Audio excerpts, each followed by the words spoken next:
Welcome back, everyone. Well, in the wake of massive data breaches like Equifax in 2017, which exposed the personal information of millions of Americans, a new federal law in place now allows you to receive credit protection without paying a fee.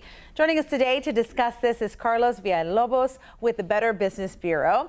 And thanks for joining us. Thank you so much. We have a lot to get to, but Yes. First of all, what kind of protection does a credit freeze actually even offer? So a credit freeze is exactly what it sounds like. It freezes your credit. So if an identity thief was trying to open a new line of credit in your name, he wouldn't have access, or the business trying to look into your credit wouldn't have access at all. The thing is, how that process works is once you place the credit freeze, you get a PIN, and you need the PIN whenever you want to unfreeze your account. That seems like a really good protection there, right? Yeah, exactly. The PIN is just like that extra layer. So if it's a little process. It takes, I believe, 1 to 3 business days. But again, the PIN is good because if you want to take that freezing out, you have to do it with the PIN. And what is this new law, and when does it go into effect? So this new law actually went into effect last week. It pretty much requires all 3 major credit reporting agencies to create a web page so that consumers can easily place credit freezes or fraud alerts on their accounts. So Equifax currently offers free credit freezing, correct? Yes. And also, what kind of changes will this law bring for those who aren't familiar? So this is the good thing with the law. So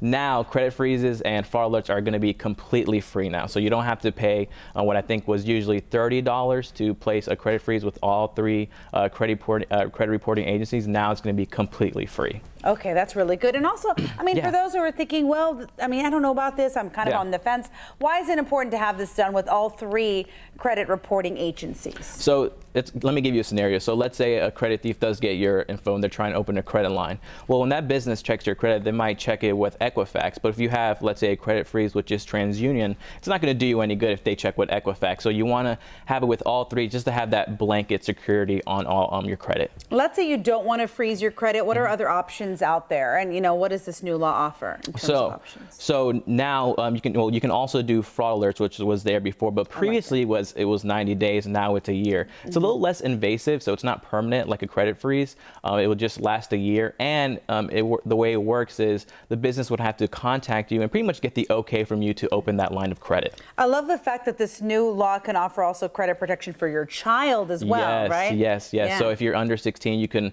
also place a credit freeze as well. And let's say you want to place a credit freeze on your child's account, but they don't have a file. The new law requires the credit reporting agency to create that file and then automatically freeze it. So until they have to apply for a credit card or maybe get their first card, they wouldn't really have to worry about their credit. I love this. This is great. Thank you so much for filling us in. I had a lot of questions. Thank you, Carlos. No, thank you. Okay.